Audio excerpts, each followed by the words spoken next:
Hello friends, कैसे हैं आप लोग। सबको मेरा जय भीम, नमो Buddha. Baba Saheb Ambedkar life and mission. Doctor Baba Saheb Ambedkar के विचार। जब बाबा साहब जी ने सम्मेलन की अध्यक्षता स्वीकार कर ली और अपना अध्यक्षीय भाषण भी लिख दिया, तो मंडल के नेताओं ने पहले तो यह कहकर भाषण की हाथ से लिखी कॉपी मांगी कि वह उसे लाहौर में छपवाएंगे। लेकिन जब बाबा साहब जी ने उसे बम्बई में ही छपवाने को कहा, तो मंडल के नेता घबरा गए। उन्हें शक हो गया और भाषण की छपी कापियों को चतुराई से लाहौर मंगवा लिया। 22 अप्रैल 1936 को उन्होंने बाबा साहब जी को एक पत्र लिखा कि वह अपने अध्यक्षीय भाषण में से वह भाग काट दें जिनमें वेदों और गीता की आलोचना की गई है।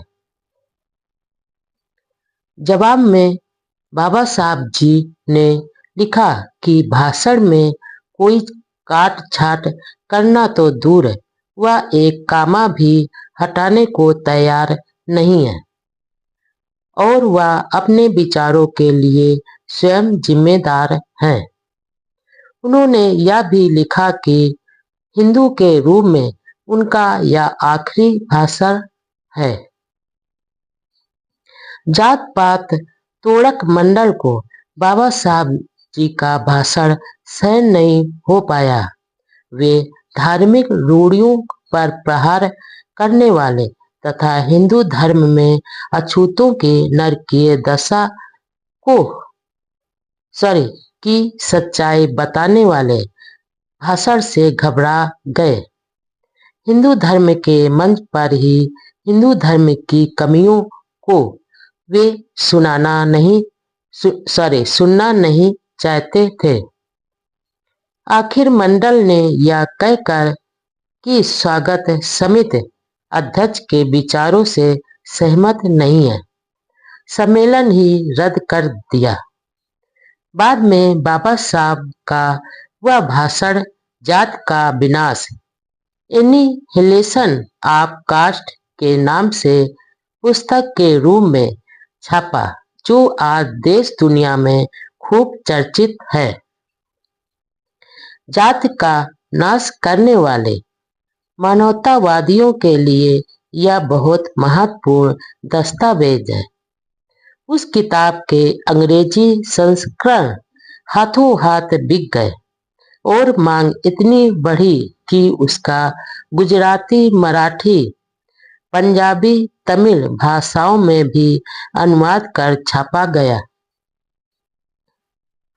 इस घटना से हिंदू धर्म व उसके नेताओं के प्रति बाबा साहब का व्यवहार और अधिक कठोर हो गया। फिर सिख कॉन्फ्रेंस में भाग लेने से हिंदू अधिक चिढ़ गए। साथ में वे घबरा भी रहे थे। गांधी व उनके अनुयायियों में भी खलबली मची हुई थी। गांधी जी ने सेठ बालचंद, हीराचंद और जमनालाल बजाज जैसे करोड़पतियों को डॉक्टर अंबेडकर जी के पास भेजा और उन्हें कई तरह के प्रलोभन दिए। वर्धा में अछूतों ने बाबा साहब का भव्य स्वागत किया। इस पर दोनों सेठों ने कहा कि हम इनके लिए इतना पैसा खर्च करते हैं, लेकिन हमारे साथ ऐसा व्यवहार नहीं करते हैं जिस तरह दिल व उत्साह से ये आपसे मिलते हैं। बाबा साहब ने तुरंत उत्तर दिया, माँ और दाई में जो फर्क है वह मुझ में और आप में है। डॉक्टर अंबेडकर जी हिंदू धर्म के लिए ललकार हैं। गांधी, जात का विनाश नाम से प्रकाशित उस पुस्तक का सार स्वयं बाबा साहब जी ने इस प्रकार बताया। जात पात की व्यवस्था ने हिंदू धर्म को बर्बाद कर दिया। यह फैलना तो दूर, पतन की ओर जा रहा है। जब तक जाति वर्ण भेद रहेगा, इसमें शुद्धि आंदोलन चलाना एक मूर्खता होगी।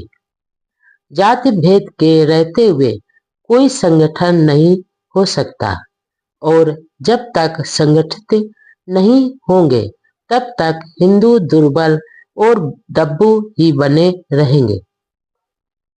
यदि हिंदू धर्म का वर्ण भेद अच्छा प्रजनन है तो इसने किस प्रकार की नस्ल पैदा की है। शारीरिक रूप से हिंदू ठिगुनों व बौनों की जाति है जिसका ना कद है ना बल।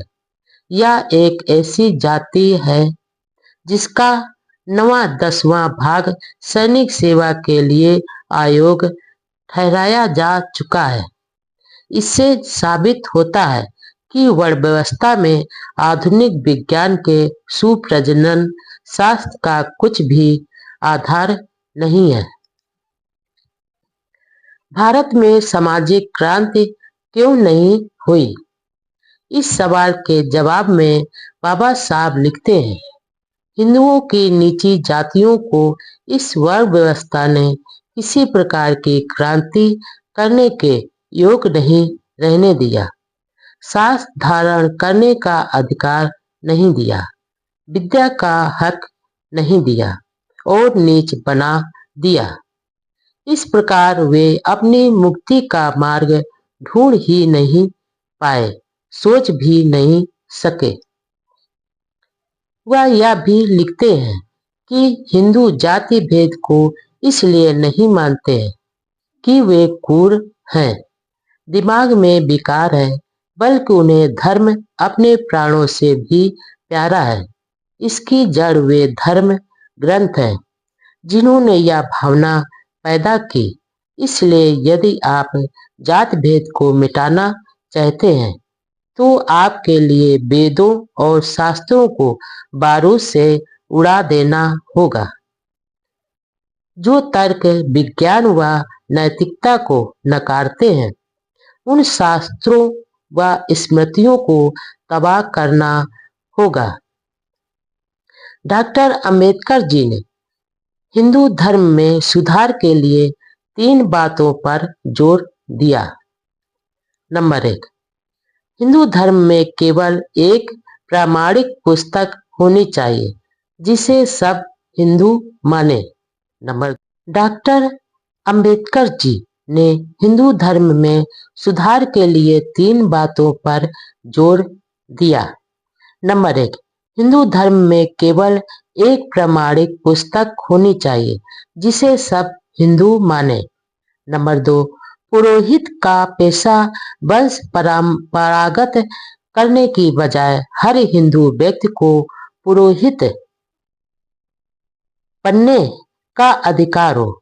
यह कानून होना चाहिए कि राज्य सरकार की निर्धारित परीक्षा पास हिंदू ही पुरोहित होगा और वही पुरोहिताई करेगा जिसे राज्य सरकार से सनद मिली हुई हो, जैसे वकील को वकालत के लिए जरूरी होता है।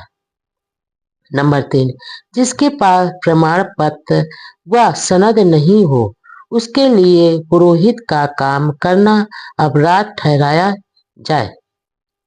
डॉक्टर अंबेडकर जी के भाषण पर गांधी जी ने 11 जुलाई 1936 को हरिजन नामक अपने अखबार में लिखा था, डॉक्टर अंबेडकर जी हिंदू धर्म के लिए ललकार हैं।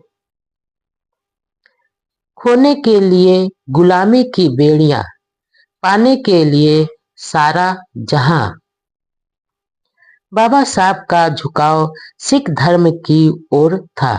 इसी सिलसिले में वह अमृतसर की सिख कॉन्फ्रेंस में भी शामिल हुए थे। लेकिन अब तक वह किसी नतीजे पर नहीं पहुंचे थे। धर्मांतरण पर वह अपनी महार जाति के लोगों की भी राय जानना चाहते थे कि आगे क्या फैसला करें। इसलिए उन्होंने 31 जुलाई 1936 को दादर बंबई में महार जाति का सम्मेलन बुलाया। इसमें यूरोपीय पादरी स्टेनले जोन्स व भास्कर राव जाधव जैसे नेता भी उपस्थित थे। मंच सिख व मुस्लिम नेता भी बैठे थे। सम्मेलन की अध्यक्षता हैदराबाद के अछूत नेता बी.एस. वेंकट राव ने की। महार के अलावा अन्य जातियों को नहीं बुलाने के संबंध में बाबा साहब जी ने कहा कि इसके लिए वे बुरा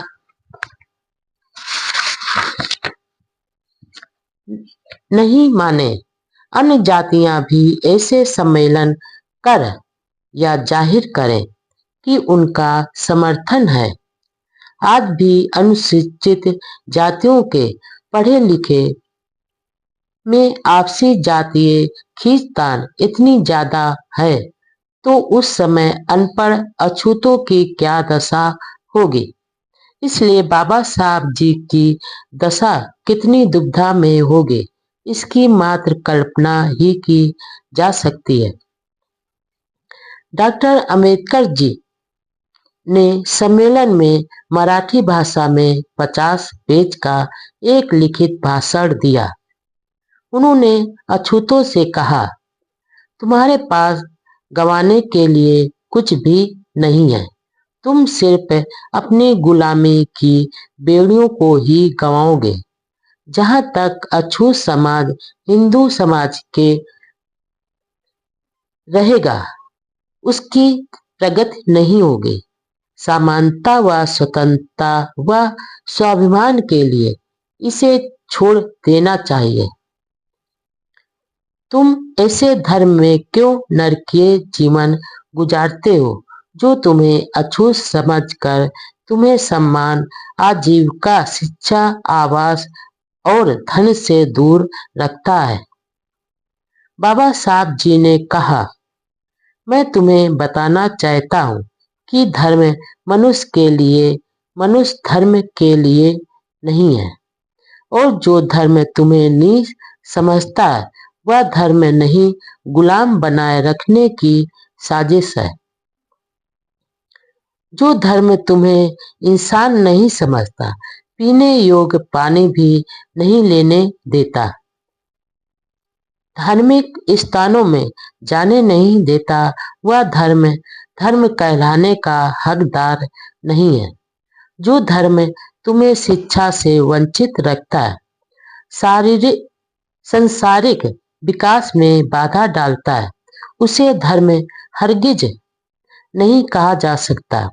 जो धर्म अपने सहयोगियों से सहानुभूति व प्रेम करना नहीं सिखाता, वह धर्म नहीं, शक्ति का प्रदर्शन है।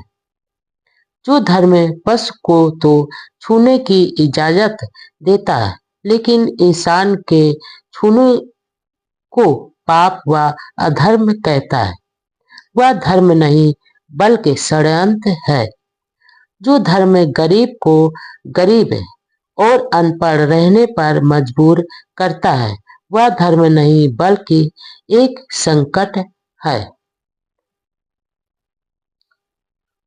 वह धर्म नहीं बल्कि गुलाम बनाए रखने की साजिश है। डॉक्टर अम्बेडकर जी ने कहा, जिस धर्म में एक वर्ग विद्या अध्ययन करे, दूसरा शास्त्र धारण करे, तीसरा व्यापार करे और चौथा सिर्फ सेवा करे, ऐसा कहा गया है, वह धर्म मुझे स्वीकार नहीं। जो धर्म एक के हाथ में शस्त्र देकर दूसरे को निशस्त्र कहता है, वह धर्म नहीं बल्कि गुलाम बनाए रखने की साजिश है।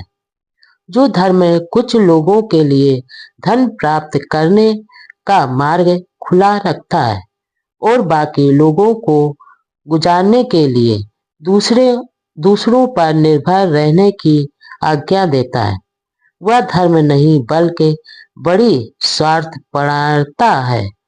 व्यक्ति के विकास के लिए 3 बातों की जरूरत होती है: सहानुभूति, समता और स्वतंत्रता। हिंदू धर्म में तुम्हारे लिए इन बातों में से एक भी नहीं है। हिंदू तुम्हें परायों से भी अधिक पराये मानते हैं। शत्रुता से भरे इस वातावरण में रहकर तुम्हारा क्या भला होगा? एक मनुष्य दूसरे मनुष्य को इतना अधिक पतित नीच समझे कि उसको छूने से भी इनकार करे, ऐसी प्रथा हिंदू धर्म के अलावा और कहीं मिलेगी क्या? कुछ लोग या तो कहते हैं कि छुआछूत हिंदू धर्म के माथे पर कलंक है, लेकिन हिंदू धर्म कलंकित है ऐसा एक भी हिंदू नहीं मानता। लेकिन तुम कलंकित हो, अपवित्र हो, या तो हिंदू मानते हैं। तुम्हारे में से जो मुसलमान या ईसाई हो गए, उनको हिंदू लोग अछूत नहीं मानते। तुम्हारी गरीबी, गुलामी व असमानता के लिए यदि कोई कारण है, तो वह तुम्हारा हिंदू धर्म है। जिस धर्म में मनुष्य की मनुष्यता का कोई मोल नहीं, वह धर्म किस काम का? कण कण में ईश्वर तो फिर अछूत पशु से बदतर क्यों?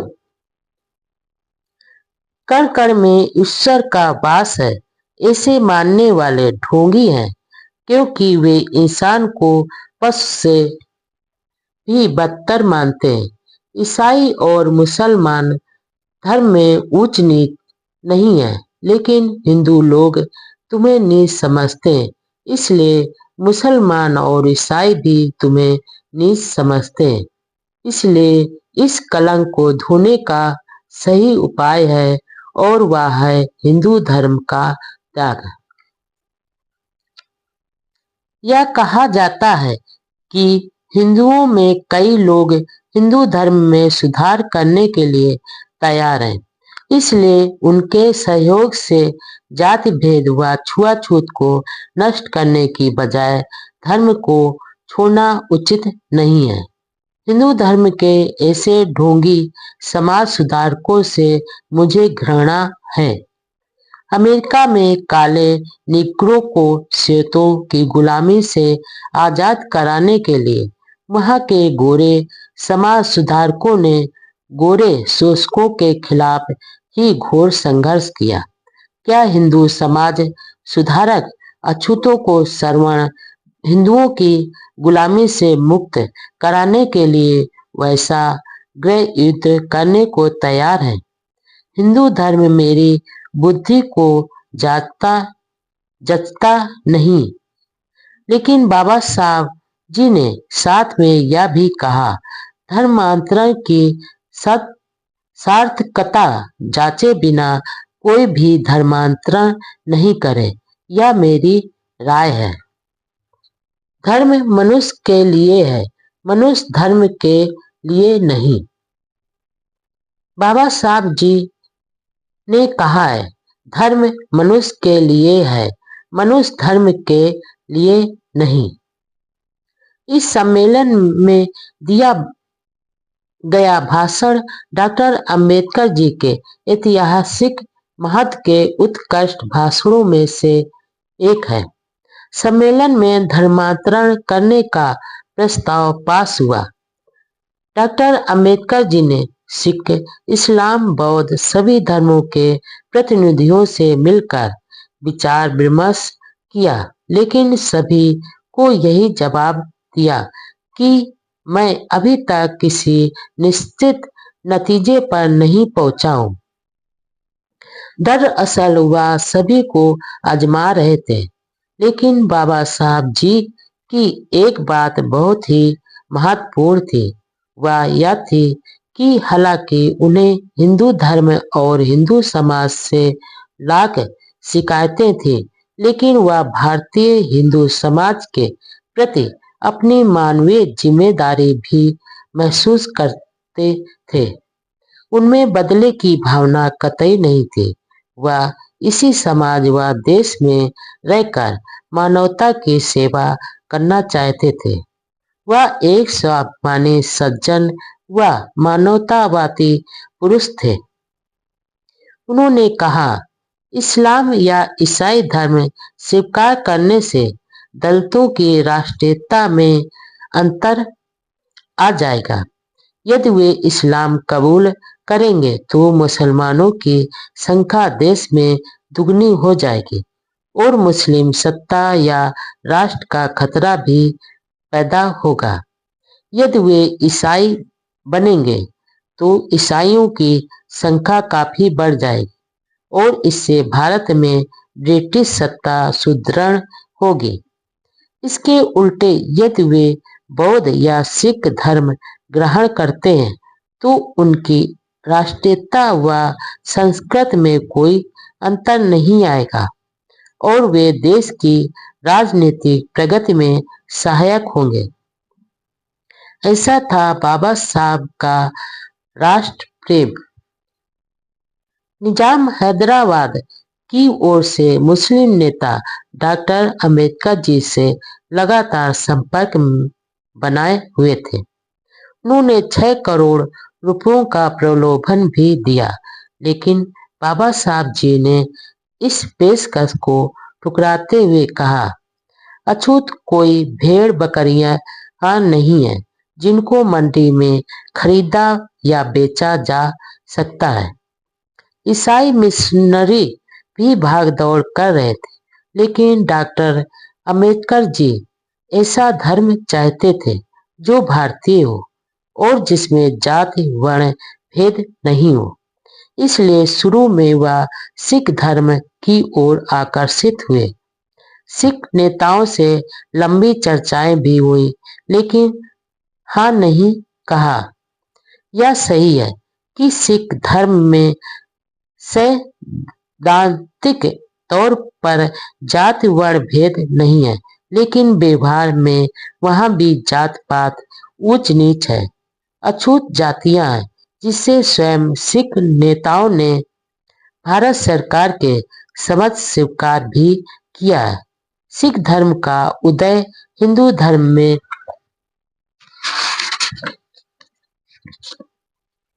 जात पात, ब्राह्मणवाद, ऊंच नीच व अंधविश्वास के खिलाफ विद्रोह के रूप में हुआ था, लेकिन बाद में सिख धर्म खुद इनकी चपेट में आ गया। गांधी वर्ण व्यवस्था के रक्षक थे, डॉक्टर अंबेडकर इसके विनाशक। धर्मांतरण की घोषणा के बाद एक विचित्र बात यह मालूम होती है कि दलित जातियों को अपने अपने धर्म में शामिल करने के लिए अर्थात गले लगाने के लिए सभी धर्म चाहते थे। उनके नेता बार बार डॉक्टर अंबेडकर जी से मिल रहे थे, भविष्य में धर्म परिवर्तित अछूतों के सामाजिक आर्थिक विकास का भरोसा भी दिला रहे थे। एक मुश्त करोड़ों रुपए सहायता राशि देने को भी तैयार थे, लेकिन हिंदू धर्म गुरु व समाज के नेता अछूतों व उनके नेता डॉक्टर अंबेडकर जी को मनाना तो दूर उल्टा गालियां दे रहे थे।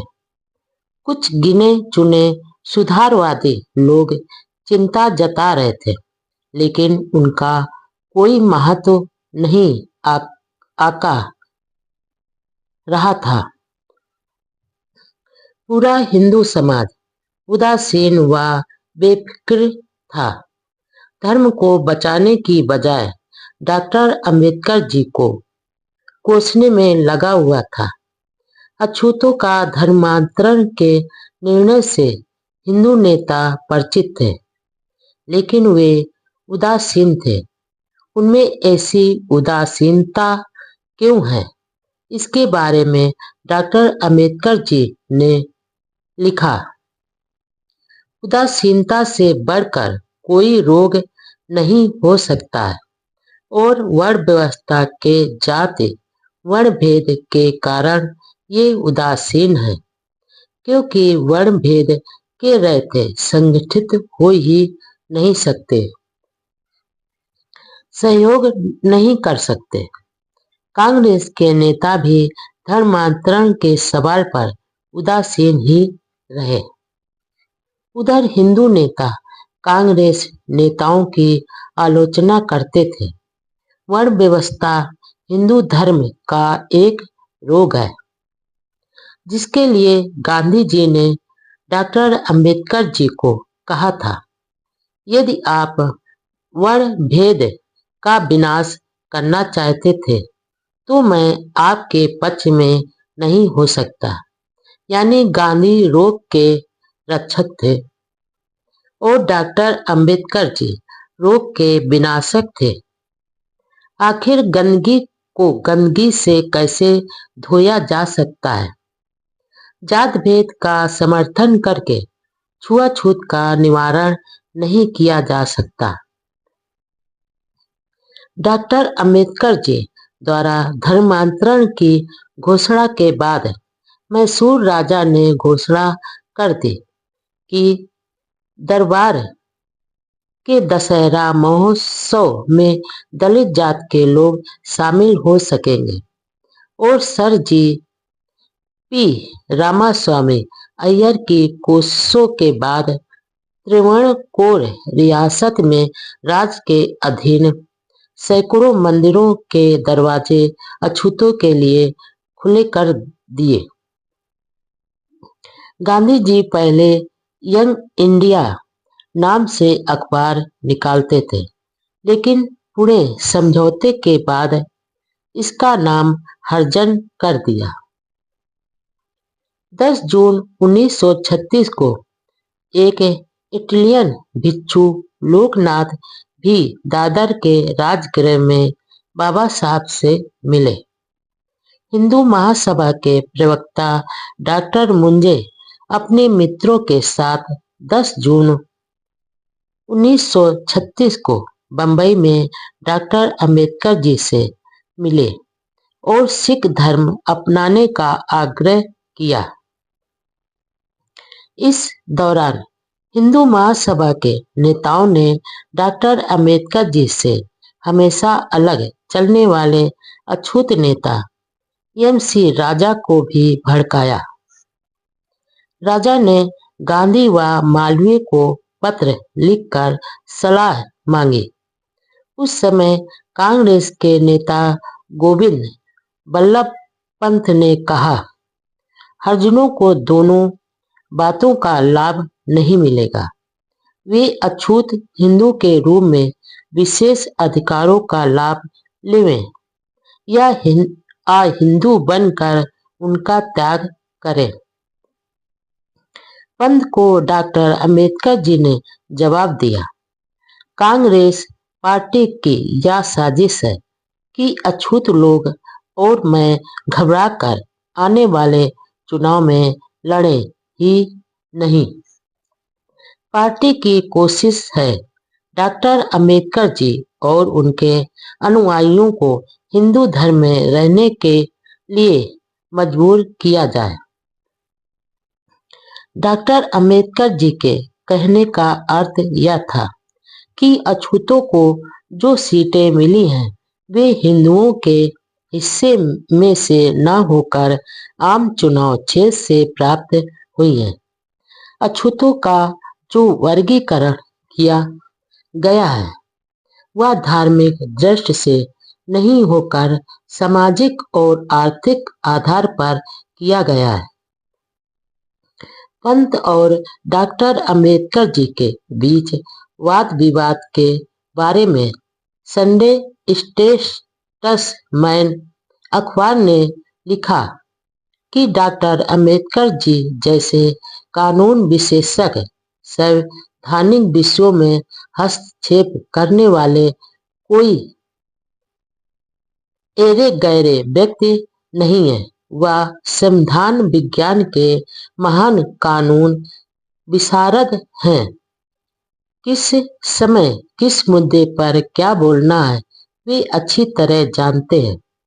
उनके पास बुद्धि की बड़ी पूंजी है, इसलिए वे हर समय किसी भी विषय पर वाद विवाद की स्थिति में तैयार रहते हैं। इसलिए डॉक्टर साहब का कहना उचित है। इधर डॉक्टर अंबेडकर जी के विरोधी अछूत नेता एम.सी. राजा गांधी जी सहित कई हिंदू नेताओं से डॉक्टर अंबेडकर जी के विचारों के खिलाफ पत्र व्यवहार करते रहते थे। गांधी जी को यह अच्छा अवसर मिला और उन्होंने राजा से पूछे बिना ही राजा के पत्रों को अपने अखबार में छाप दिए। अब पाठक अंदाज लगा सकते हैं कि डॉक्टर अंबेडकर जी पर क्या गुजरी होगी। राजनीतिक क्षेत्र में संघर्ष, लेबर पार्टी की स्थापना। बाबा साहब के मन में अछूत किसान, मजदूर, मेहनतकश कौम के अधिकारों की बहुत चिंता थी। उनकी इच्छा थी राजनीति में प्रवेश कर कानून के माध्यम से इनके अधिकारों की रक्षा हो तथा प्रगति करे। गवर्नमेंट ऑफ इंडिया एक्ट 1935 के अनुसार राज्य सरकारों को स्वशासन का अधिकार दिया जाना था और फरवरी 1937 में राज्यों में चुनाव होने जा रहे थे। हर पार्टी चुनाव की तैयारियां कर रही थी। इस स्वशासन का लाभ आम आदमी तक पहुंचाने के लिए डॉक्टर अंबेडकर जी ने अपने साथियों के साथ विचार विमर्श किया और अगस्त 1936 में स्वतंत्र मजदूर दल इंडिपेंडेंट लेबर पार्टी का गठन किया। इंडिपेंडेंट लेबर पार्टी का दृष्टिकोण सिर्फ अछूतों तक ही सीमित नहीं था, बल्कि इसका उद्देश्य भूमिहीनों, गरीब किसानों तथा मजदूरों के हितों की रक्षा तथा उनकी समस्याओं का समाधान करना था। हालांकि पार्टी का कार्यक्षेत्र बंबई राज्य तक ही सीमित था। डॉक्टर अंबेडकर जी ने नई राजनीतिक पार्टी में अछूतों के अलावा गैर दलितों को भी जोड़ने की योजना बनाई, क्योंकि उन्होंने लिखा, आज का युग जातीय गठबंधन का नहीं है। इंडिपेंडेंट लेबर पार्टी का उद्देश्य श्रमिकों का कल्याण है या मजदूरों का संगठन है। दलित वर्ग, डिप्रेस्ड क्लास नाम के स्थान पर मजदूर शब्द का प्रयोग करने का उद्देश्य एक ही है, वह है मजदूर वर्ग में दलित वर्ग का समावेश करना। लेबर पार्टी की मान्यता थी कि किसान की जमीन के निरंतर टुकड़े होना और उन पर जनसंख्या का दबाव होना किसानों की गरीबी का मुख्य कारण है। इसका समाधान यह है कि पुराने लघु उद्योगों को बहाल किया जाए और नए उद्योग शुरू किए जाएं। लोगों की योग्यता और उत्पादन शक्ति बढ़ाने के लिए उन्हें तकनीकी शिक्षा दी जाए। इसके लिए सरकार की ओर से उद्योग चलाने और प्रबंध करने का सुझाव दिया गया। कारखाने के कामगारों के रोजगार तथा कल्याण के लिए बेहतर कानून बनवाना भी पार्टी का एक लक्ष्य था। काम के घंटे तय करना, प्रमोशन के अवसर देना, वेतन, छुट्टियां, आवास की उपयुक्त सुविधा आदि के लिए प्रभावी कानून बनवाने के लिए सरकार को बाध्य करना दल के अन्य लक्ष्य थे।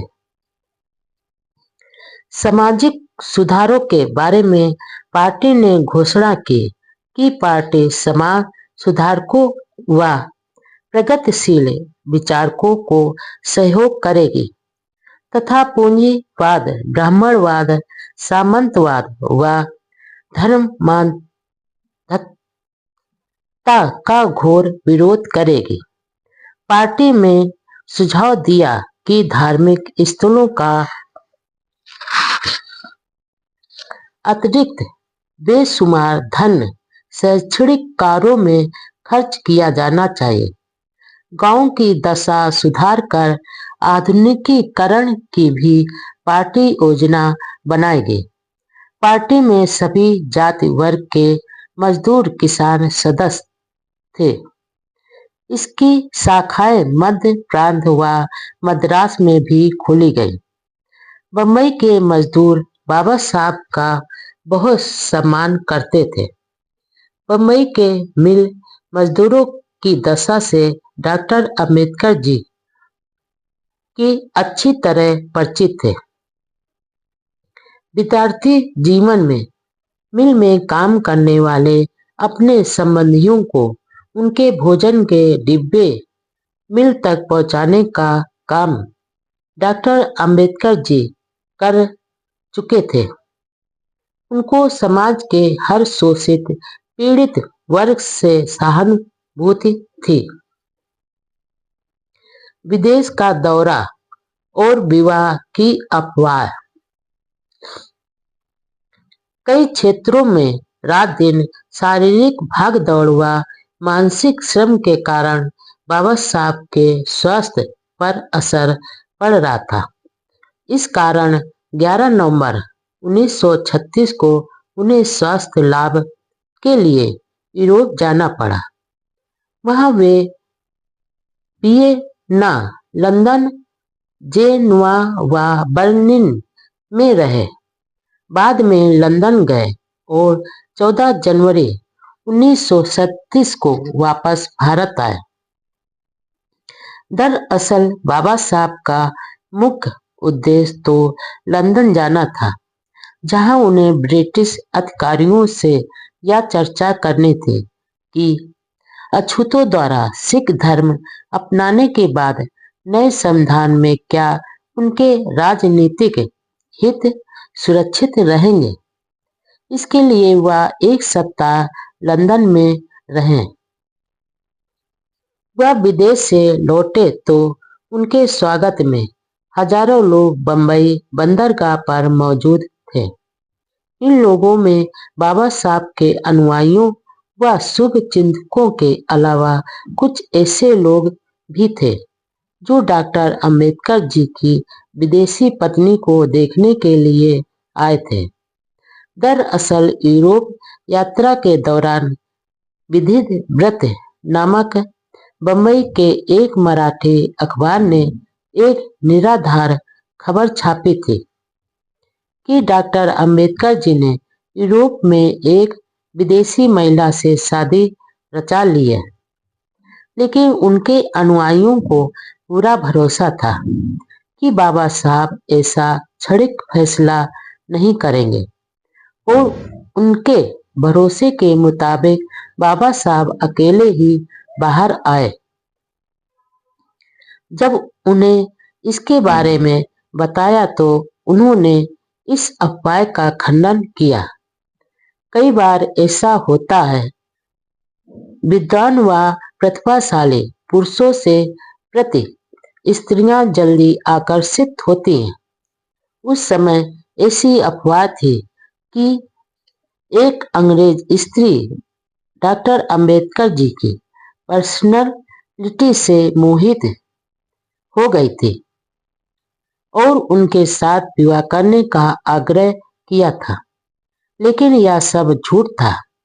उनके सामने तो करोड़ों अछूतों के उद्धार का मकसद था। 14 जनवरी 1937 को यूरोप यात्रा से लौटने के बाद वह अपनी पार्टी के चुनाव अभियान में लग गए और इसके लिए बंबई प्रांत का दौरा किया। चुनाव में सिर्फ एक महीना बाकी था। उनकी पार्टी का मुकाबला कांग्रेस जैसी मजबूत पार्टी से था, जिसके पास धन व प्रचार तंत्र भरपूर था। बाबा साहब की पार्टी में कई प्रगतिशील हिंदू भी थे। बंबई विधानसभा की कुल 176 सीटें थी, जिसमें सिर्फ 15 सीटें आरक्षित थी और पार्टी ने 17 उम्मीदवार खड़े किए। बाबा साहब ने अपने उम्मीदवारों के प्रचार के लिए बंबई प्रांत के सभी जिलों में तूफानी चुनावी दौरे किए। उन्होंने नासिक, अहमदनगर, खानदेश, सोलापुर, सतारा और बेलगाम में सभाएं की। इस दौरान सतारा में अपनी माता की समाधि पर जाकर नम्र आंखों से श्रद्धांजलि दी। वहां डिप्रेस्ड क्लासेज की कॉन्फ्रेंस को संबोधित किया। कांग्रेस पार्टी ने सभी राज्यों में अपने उम्मीदवार खड़े किए थे। कांग्रेस ने 2 सीटों पर काफी ताकत झोंकी। पहली, जहां से बाबा साहब उम्मीदवार थे, और दूसरी एल.बी. भोपटेकर की सीट पर भोपटकर डेमोक्रेटिक स्वराज पार्टी के उम्मीदवार थे और एक समय पक्के कांग्रेसी थे। बाबा साहब ने भोपटेकर के समर्थन में सभा को संबोधित किया, जबकि कांग्रेस ने भोपटकर का कड़ा विरोध किया। उनका लेबर पार्टी के साथ समझौता हुआ था। डॉक्टर अम्बेडकर जी के सामने कांग्रेस पार्टी के उम्मीदवार के रूप में प्रसिद्ध क्रिकेटर खिलाड़ी के बालू पालवनकर थे। साथ ही 2 अन्य उम्मीदवार देवरुखकर व राजभोज को डॉक्टर अम्बेडकर जी के वोट काटने के लिए खड़ा कर दिया। बाबा साहब को हराने के लिए कांग्रेस ने पूरी ताकत झोंक दी। लेबर पार्टी की शानदार जीत, अछूतों में खुशी की लहर। 17 फरवरी 1937 को चुनाव हुआ। इसमें डॉक्टर अम्बेडकर जी की लेबर पार्टी के 17 में से 15 उम्मीदवार चुनाव जीत गए। बाबा साहब भारी वोटों से जीते थे और के बालू की पराजय हुई। कांग्रेस की सारी मेहनत पर पानी फिर गया। दलितों के लिए सुरक्षित 15 सीटों में से कांग्रेस केवल 2 सीटें ही जीत सकी थी। इस चुनाव में उन अछूत नेताओं के खिलाफ भी कांग्रेस ने जमकर प्रचार किया, जिन्होंने पूना पैक्ट पर हस्ताक्षर किए थे। 17 में से 15 उम्मीदवारों की जीत से महाराष्ट्र के दलितों में खुशी की लहर दौड़ गई। इंडिपेंडेंट लेबर पार्टी की यह शानदार जीत थी। इसी समय एक अन्य सफलता ने भी बाबा साहब व उनके अनुयायियों को खुशियां दिलाई। महर तालाब के केस का फैसला भी बंबई हाई कोर्ट ने 17 मार्च 1937 को अछूतों के पक्ष में कर दिया। 19 मार्च 1927 को शुरू हुआ संघर्ष 10 साल बाद विजय के रूप में बदला। चुनाव में कांग्रेस की जीत हुई, लेकिन वह पुरानी अंतरिम सरकार के खिलाफ अविश्वास प्रस्ताव लाना चाहते थे। डॉक्टर अंबेडकर जी विपक्ष के मजबूत नेता के रूप में थे, जो कांग्रेस के लिए बड़ी चुनौती थी, क्योंकि एक तो वह कांग्रेस के कट्टर आलोचक थे, दूसरे कांग्रेस की राजनैतिक चालों को भली भांति जानते थे। कांग्रेस नेताओं ने अस्थायी सरकार के खिलाफ अविश्वास प्रस्ताव पेश करने के लिए सर धर्मजीत शाह, वी कपूर व जमना दास मेहता ने डॉक्टर अंबेडकर जी से सहयोग मांगा। डॉक्टर अंबेडकर जी को इस प्रस्ताव में कोई तुक नहीं दिखाई दिया, इसलिए उन्होंने मना कर दिया। थोड़े दिनों बाद इंडिपेंडेंट लेबर पार्टी की एक विशाल सभा बंबई के कामगार मैदान में हुई। इस सभा में बोलते हुए डॉक्टर अंबेडकर जी ने कांग्रेस को चेतावनी दी, हमें यह नहीं लगता कि ब्रिटिश सत्ता से कांग्रेस पार्टी का चल रहा कथित संघर्ष खत्म होने तक हमारे दुख और शिकायतें वैसी ही चलती रहें।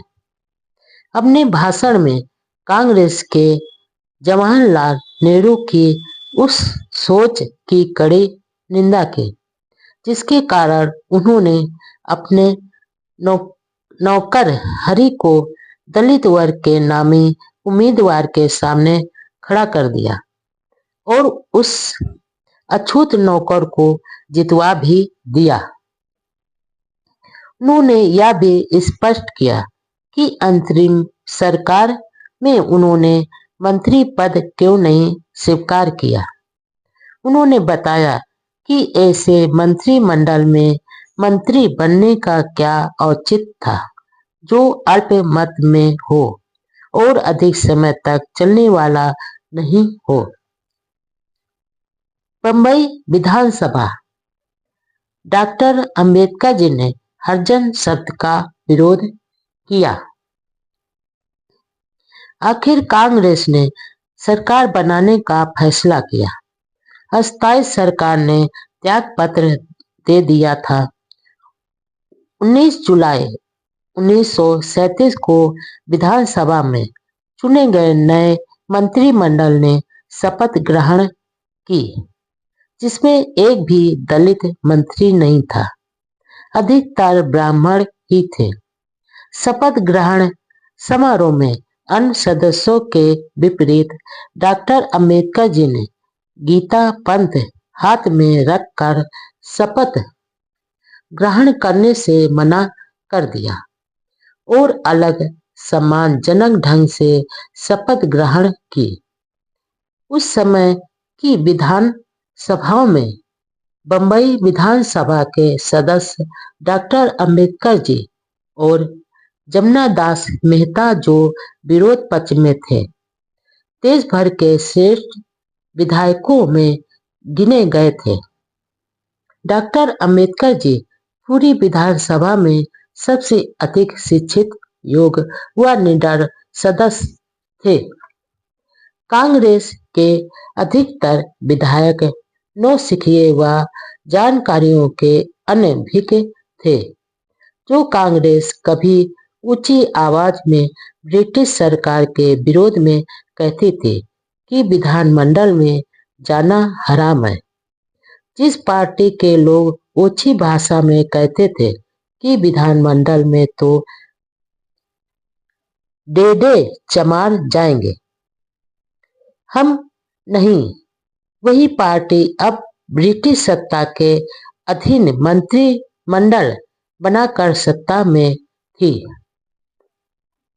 विधानसभा में एक बार एक सरकारी बिल में अछूतों के लिए हरिजन शब्द का प्रयोग करने की सिफारिश की गई।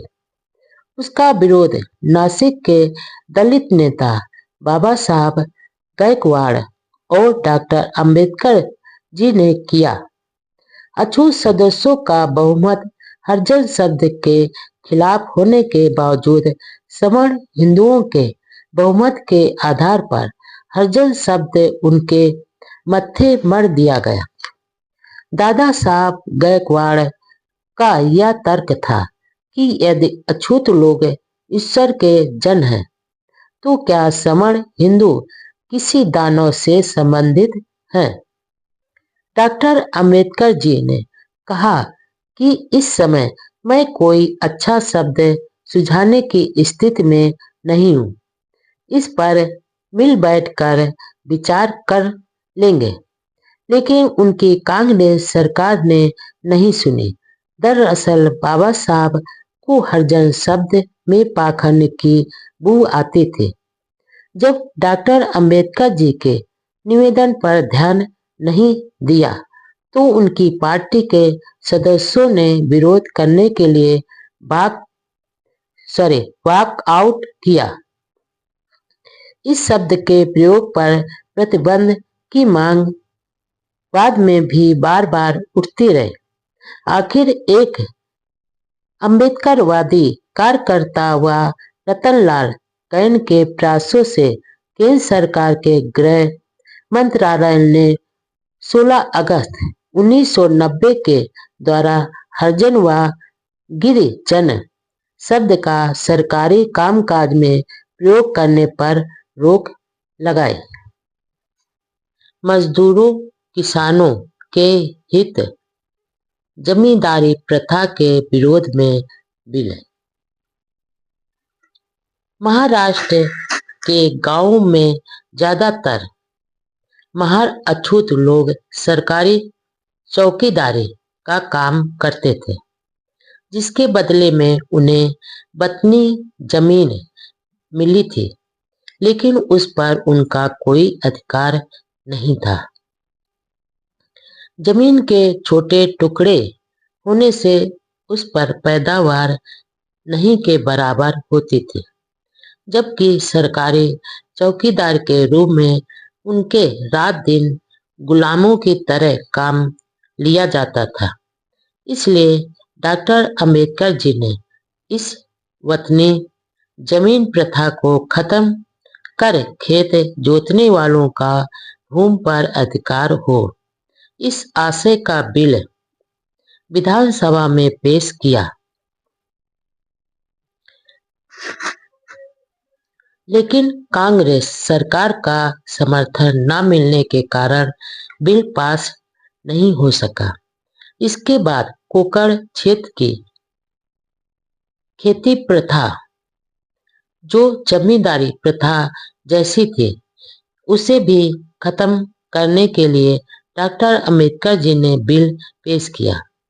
इसके लिए महाराष्ट्र के कई जिलों में संपर्क कर मजदूर किसानों का मोर्चा काउंसिल हॉल पर ही निकाला।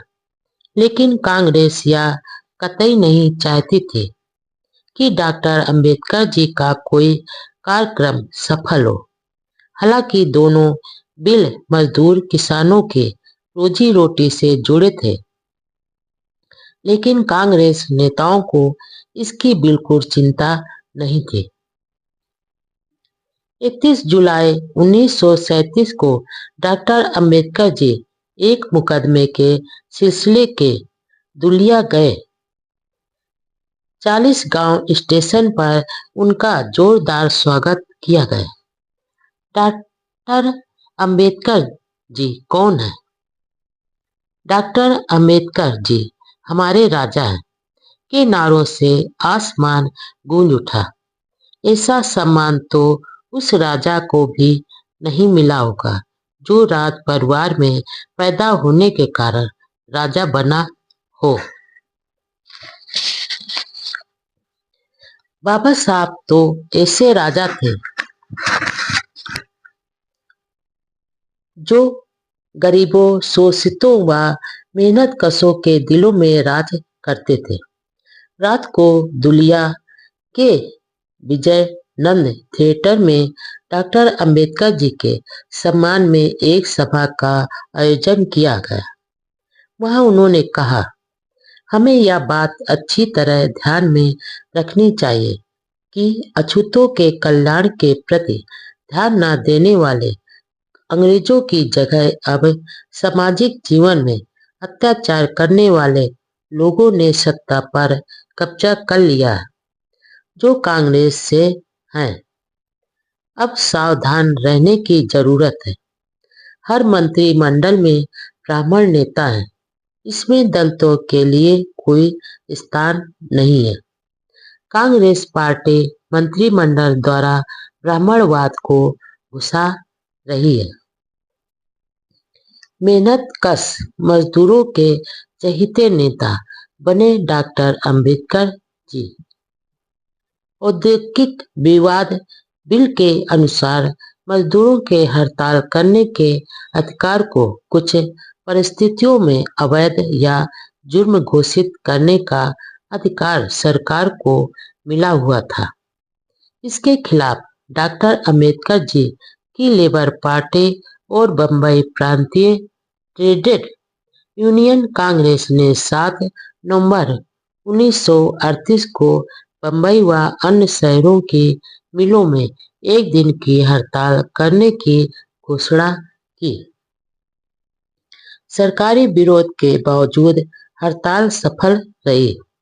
डॉक्टर अंबेडकर जी की लीडरशिप में हुई इस सफल हड़ताल के बाद वे मजदूरों के चहेते नेता बन गए।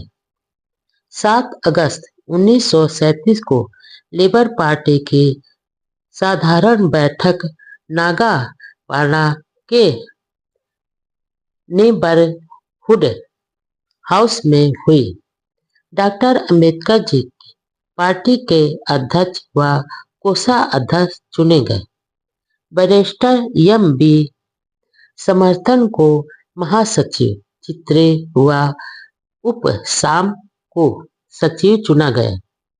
वह सभा में डॉक्टर अंबेडकर जी ने कहा, यह सच है कि गोलमेज कॉन्फ्रेंस में उन्हें यह मांग पेश करने की नहीं सूझी कि हर मंत्रिमंडल में अछूतों का एक प्रतिनिधि भी जरूर लिया जाना चाहिए। 23 अगस्त 1937 को बंबई विधानसभा के मंत्रियों के वेतन संबंधी बिल पेश किया। इस बिल में मंत्रियों का वेतन 500 रुपये हर महीने, साथ में गाड़ी, मकान, भत्ता आदि प्रस्तावित था। डॉक्टर अंबेडकर जी ने कई आधार पर इसका विरोध किया। उन्होंने कहा, मंत्रियों का वेतन निर्धारित करते समय 4 सिद्धांतों से नियंत्रित होना जरूरी है।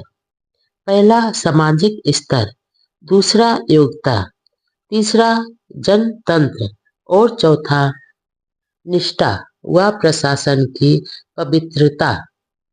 राज्य के 3 आधारों में कार्यपालिका विभाग की भूमिका निभाती है। जो व्यक्ति योग्य है उसके लिए 500 रुपये की राशि जनता द्वारा प्रदत्त विश्वास की तुलना में कोई महत्व नहीं रखती, इसलिए वह जीवन के अन्य क्षेत्रों में जा सकता है। और परिणाम यह हो सकता है कि जिनके लिए पैसों का विरोध महत्व नहीं है, वे लोग राजनीतिक शक्ति पर कब्जा जमा लेंगे।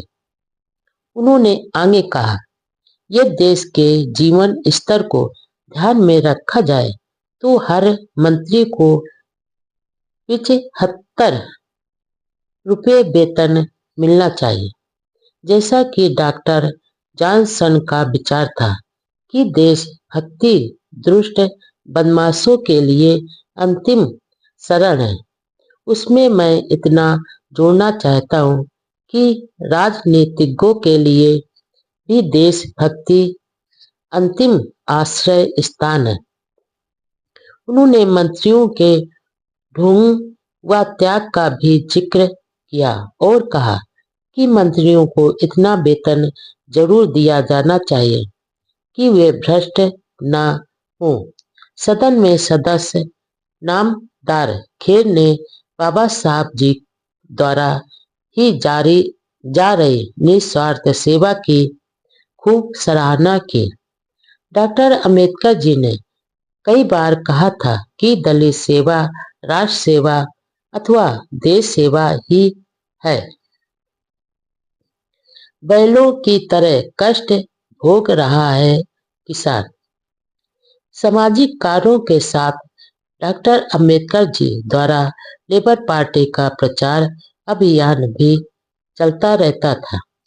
सितंबर 1937 में मैसूर में आयोजित एक सभा में उन्होंने कहा, मेरा यह पक्का विश्वास है कि गांधी जी को गरीबों मजदूरों के दुखों की कोई चिंता नहीं है और उनके हाथों इन वर्गों का भला होने वाला नहीं है। कांग्रेस कोई क्रांतिकारी संस्था नहीं है। यदि ऐसी संस्था होती तो मैं भी कांग्रेस में शामिल जरूर होता। कांग्रेस में तो इतना भी साहस नहीं है कि आम आदमी को आर्थिक व सामाजिक समानता देने के आदर्श की घोषणा कर सके। कांग्रेस तो आम आदमी को वह स्वतंत्र और समय देने का वचन भी नहीं दे सकते जिससे वह स्वयं की इच्छा अनुसार प्रगति कर सके। उन्होंने आगे कहा कि जब तक उत्पादन के साधनों पर थोड़े से लोगों का नियंत्रण अपने स्वार्थ के लिए होगा तब तक ऐसा संभव नहीं हो सकेगा। गांधीवाद के अनुसार तो किसान हल के आगे जुते हुए दो बैलों की तरह तीसरा बैल है जो बैलों की तरह ही कष्ट भोग रहा है। 17 सितंबर 1937 को बम्बई विधानसभा के पूर्ण सत्र में डॉक्टर अंबेडकर जी ने कोंकण क्षेत्र में प्रचलित बेगारी की खोती प्रथा को बंद करने के लिए बिल पेश किया। इस प्रथा के अनुसार जब भी रजवाड़ों का मन होता मेहनतकश मुजारों किसानों को भूमि से हटा दिया जाता था। बाबा साहब ने खेतों पर खेती करने वाले किसानों को मालिकाना अधिकार की मांग की। भारत के इतिहास में यह पहला अवसर था जब विधानसभा में किसानों के हितों के लिए कोई विधायक इस तरह के बिल पेश कर रहे थे। सरकार के किसान विरोधी रवैये के कारण इस बिल पर विधानसभा में विचार नहीं हो सका। मुजारों किसानों से अतिरिक्त काम लिया जाता था जिसके खिलाफ भी बाबा साहब ने बिल पेश किया। उस समय तो कुछ नहीं हो पाया लेकिन 1950 को कानून की धारा के अधीन या अपराध घोषित किया गया। बाबा साहब ने दूसरा बिल महार वतन कुप्रथा को बंद करने के लिए पेश किया जिसके लिए वह 1927 से आंदोलन चला रहे थे। आखिर 1959 में महार वतन की प्रथा बंद हुई।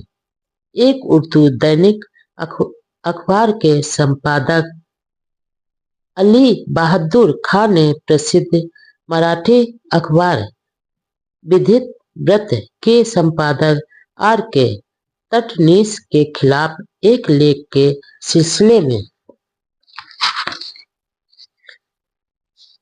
मानहानि का मुकदमा दर्ज कर रखा था। तटनीस बाबा साहब के घनिष्ठ मित्र थे इसलिए उन्होंने अपने मित्र के केस में बहुत अध्ययन कर पैरवी की। वह एक ही दिन में 7 घंटे तक लगातार बहस का उत्तर देते रहे। शोषणकारी शक्तियों से हमेशा सावधान रहें। उन दिनों मिलों के बुनाई आदि कुछ विभागों में अछूतों को नौकरी नहीं दी जाती थी। रेलवे विभाग में पोर्टर तक की नौकरी अछूतों को नहीं दी जाती थी, क्योंकि पोर्टरों से स्टेशन मास्टर घरेलू काम करवाते थे, इसलिए अछूतों को नहीं लेते थे। डॉक्टर अंबेडकर जी ने इस अन्याय के खिलाफ बार बार आवाज उठाई।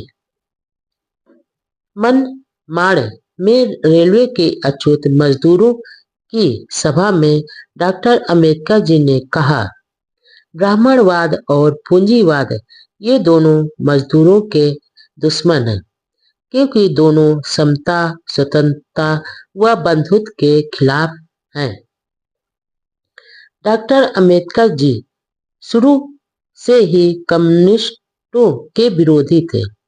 उनका साफ कहना था कि कम्युनिस्टों ने अपने राजनीतिक उद्देश्यों के लिए मजदूरों का शोषण किया है। साम्यवादियों की वर्ग आधारित आर्थिक व्याख्या से डॉक्टर अंबेडकर जी सहमत नहीं थे। वह मानते थे कि सिर्फ धन ही नहीं, बल्कि धर्म और सामाजिक सम्मान भी जीवन में महत्वपूर्ण है। सामाजिक सुधार की समस्या सब समस्याओं की जड़ है और कम्युनिस्ट उस पर विचार नहीं करते हैं। नवंबर 1937 में बंबई के आद्रविड़ तरुण संघ के कुछ अछूत युवकों द्वारा बाबा साहब का सम्मान किया गया।